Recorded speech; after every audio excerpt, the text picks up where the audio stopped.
नमस्ते दोस्तों, मेरा नाम साक्षी है और आपका स्वागत है मेरे चैनल पे।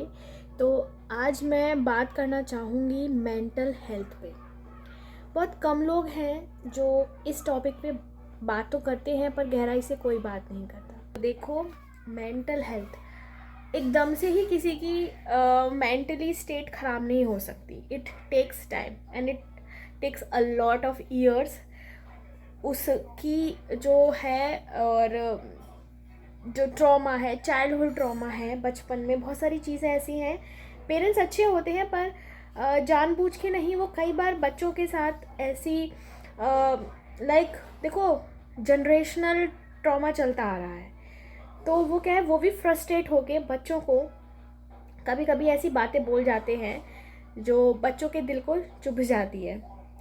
तो बीइंग अ चाइल्ड वो हमारे नहीं समझ में आता है, ठीक है। तो धीरे धीरे धीरे एंड उस टाइम इतना कोई बात करने वाला भी नहीं होता है, ना ही हमें समझ में आता है कि हम किससे वो सारी बातें शेयर करें। मेंटल हेल्थ जो बच्चे को अनसीन फील होता है।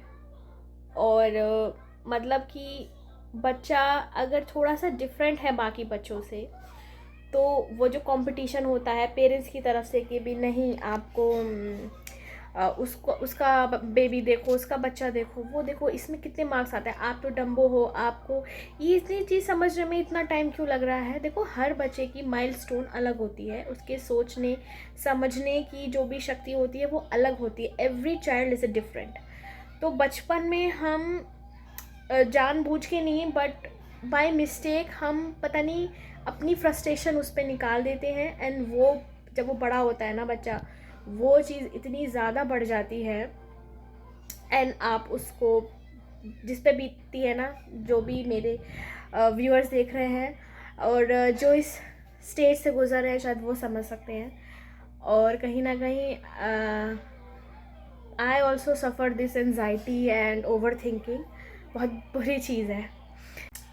ओवर द ईयर्स इतना कुछ हो गया होता है ना, तो वो सबसे पहले एनजाइटी एंड वो आपका ब्रेन, वो इमोशनली आप इतने इमोशंस अपने सप्रेस कर लेते हैं ना कि वो फिजिकली दिखाई देने लगता है।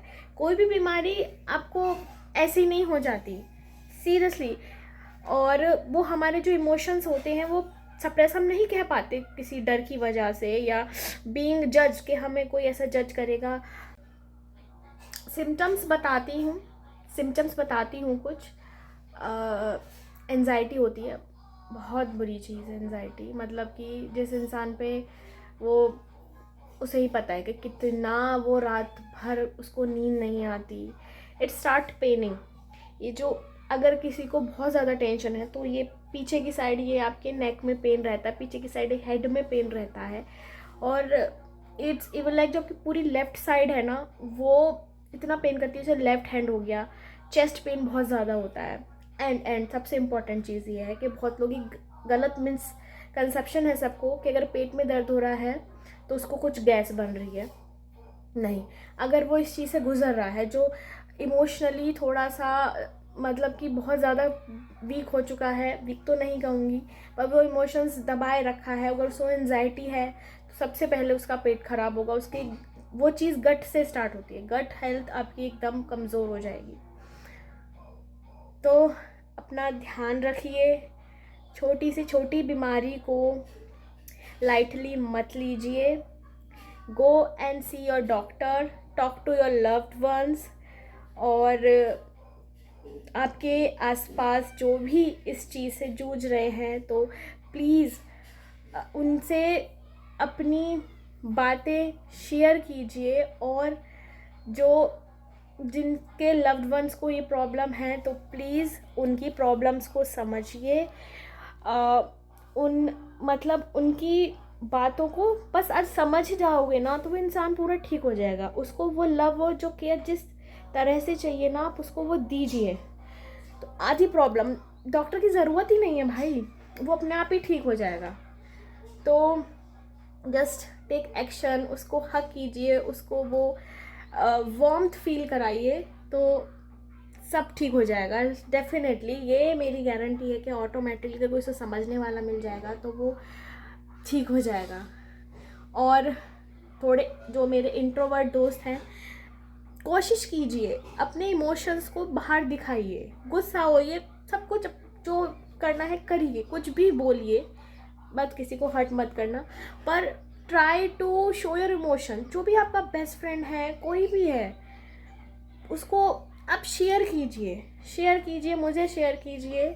आपके आसपास जो है जिसे आप ट्रस्ट कर सकते हैं तो लाइटली मत लीजिए। मैंने रिसेंटली अपने शायद से व्हाट माई फील कि मैंने अपने एक लव्ड वन को खोया है, तो इसलिए आई वेरी लाइक मैं भी इस चीज़ से गुजरी हूँ, तो मुझे भी पता नहीं मैं शायद ढंग से कन्वे कर पा रही हूँ नहीं कर पा रही हूँ, पर जस्ट मेरे इमोशंस को आप फील कीजिए मैं क्या कहना चाह रही हूँ। तो बस एक मिनट एक रियलिटी चेक तो मैं देना भूल गई। वो ये है कि एक्सपेक्टेशंस, अगर किसी की मेंटल हेल्थ ख़राब है ना, तो भाई वो दूसरे लोगों के एक्सपेक्टेशंस है आपसे। तो भाई जब से आप पैदा होते हो ना, तो तब से ही आपकी मतलब आपके एक्सपेक्टेशन स्टार्ट हो जाती हैं। जैसे कि देखो, माँ बाप हमारे लिए, मैं ये कहती हूँ कि उनसे बेहतर हमारा भला कोई भी नहीं चाह सकता, कोई भी। बट आप सोसाइटी के नॉर्म्स के हिसाब से ले लो, क्या होगा, क्योंकि सोसाइटी का जो प्रेशर आता है ना, तो बच वो बड़ा बेकार होता है। तो वो मैं ये नहीं कहती हूँ हर पेरेंट्स ऐसा होता है, पर इट्स लाइक कि मोस्ट केसेस में ये सब होता है। जैसे एक तो सबसे पहले उसका कैरियर ही डिसाइड कर देते हैं कि ये बड़ा होके ये बनेगा या बनेगी। और अब तो अ, मतलब कि ऊपर से आपका बिहेवियर भी पहले से ही, अरे हमारी लड़की तो बदतमीज़ी से बात करती है, तो उसकी लड़की को देखो वो कितने अच्छे से एकदम शांत स्वभाव की है। और अगर आप दो बहनें हो या दो भाई हो, फिर तो आपकी गई। दो बहनों में कंपैरिजन हो जाना स्टार्ट होता है। जैसे बड़ी बहन तो बड़ी शांत रहती है और बड़ा ही मतलब जो हम कहते हैं वो सुनती है, हमारी बात मानती है, और छोटी लड़की तो बिल्कुल ही नहीं सुनती है। तो कहीं ना कहीं सिबलिंग्स में भी एक तरीके से आप कह लो कि फिर वो दुश्मनी तो नहीं, पर हाँ एक तरीके से वो हीन भावना, अब पता नहीं इसको एग्जैक्टली क्या कहते हैं, पर आई होप यू अंडरस्टैंडिंग, तो वो आना भी स्टार्ट हो जाती है। फिर उसके बाद तो मार्क्स की टेंशन, अच्छे मार्क्स आने चाहिए। और कभी कभी जो है बच्चा बहुत टैलेंटेड होता है तो उसके टैलेंट को भी दबा दिया जाता है कि नहीं, सिर्फ पढ़ाई पे ध्यान दो। नो डाउट पढ़ाई करनी चाहिए, बट अपने इंटरेस्ट को, अपनी हॉबीज़ को कभी भी नहीं मरने देना है। क्योंकि एक वही होती है कि एंजाइटी के टाइम वही चीज़ है जो आपको उस चीज़ से उभार सकती है। बड़े हो जाते हो भाई, फिर जो लड़का है उसको जॉब की टेंशन, वहाँ एक्सपेक्टेशंस होती है कि कम कमा रहा है, ज़्यादा कमा रहा है, और ये तो बड़ी मतलब की तैयारी कर सकता था। और लड़कियों के लिए फिर ससुराल में फिर उसका वो गृह कलेश, उफ। तो I mean to say that कि जियो भाई जियो, एक ज़िंदगी है, एक लाइफ है, जो करना है करो, बस उसमें सब चीज़ कर लो आपको जो करना है, और किसी की मत सुनो। अगर आपको ये लगता है कि येस आई कैन डेफिनेटली, अगर कोई इंटरेस्ट है आप में कि मैं इसको बहुत बड़े लेवल पे कर सकता हूँ, तो गो श्योर, गो फॉर इट। और बस यही है कि लाइफ है, अप्स एंड डाउन्स तो आते ही रहते हैं। पर किसी किसी के लिए जो वो थोड़ा सा इमोशनली थोड़ा ज़्यादा सोचता है, ओवर थिंक कर लेता है, तो उसके लिए प्रॉब्लम हो जाती है। बस ये है कि प्लीज़ प्लीज़ प्लीज़ अपने दुख, अपना दर्द बांटिए, बांटने से कम होता है। और try to convince your partner, your parents, कि देखो, मेरे को इन चीज़ों से हर्ट होता है, और तो मैं ये नहीं कर सकता या कर सकती हूँ, एंड वो फिर भी नहीं समझते हैं। तो भाई, डॉक्टर तो बहुत सारी दवाइयाँ लिखेगा, और वो तो सही नहीं है। फिर उनकी आदत हो जाती है कि आप सिर्फ एक मेडिसिन लेके ही आपका हेडेक जा रहा है, या आप ज़्यादा नहीं सोच पा रहे हो। तो फ्रेंड्स हैं, आप उनमें से बात कीजिए, अपने दिल की बातें शेयर कीजिए, और या भाई, कुछ ना कुछ तो करना पड़ेगा, क्योंकि वो जो चेस्ट पेन होता है उस टाइम पे, वो इतना गंदा होता है ना कि आजकल तो बंदे हार्ट अटैक से भी, मतलब अच्छा खासा इंसान, उसको अटैक आ गया और वो फिर एक पल में ही बस हमको छोड़ के चला जाता है। तो बस यही है कि प्लीज़ अपने लिए स्टैंड लीजिए, और भाड़ में जाने दो यार दुनिया, और जिसको जो सोचना है सोचे, पर जीवन में कुछ बड़ा करके दिखाओ, और चेज़ योर ड्रीम्स। और बस, वो जाकिर खान कहते हैं ना कि हमेशा बड़ा सोचना चाहिए, कि क्या पता भगवान कब कहते तथास्तु। तो I am very inspired by that line.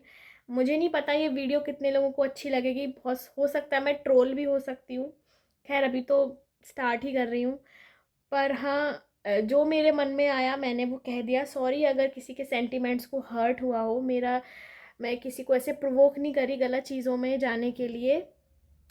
मेरा इंटेंशन बहुत प्योर है। कहने का मतलब बस यही है कि मेंटल हेल्थ को छोटा मत समझिए। अपनी मेंटल हेल्थ से ही आपकी फ़िज़िकल हेल्थ है, तो उसका ध्यान रखिए। और आप तो चले जाओगे एक दिन, पर आपके जो पीछे वाले लोग हैं उनको बहुत दुख होगा। बाद में लोग रियलाइज़ करते हैं कि अरे यार, अच्छा आदमी था। तो जीते जी उनको प्यार दीजिए। उनके लिए वो, अरे और साल जी लेंगे वो। प्यार तो कीजिए, आप हर किसी से प्यार कीजिए। तो बस, bye bye, see you in next video.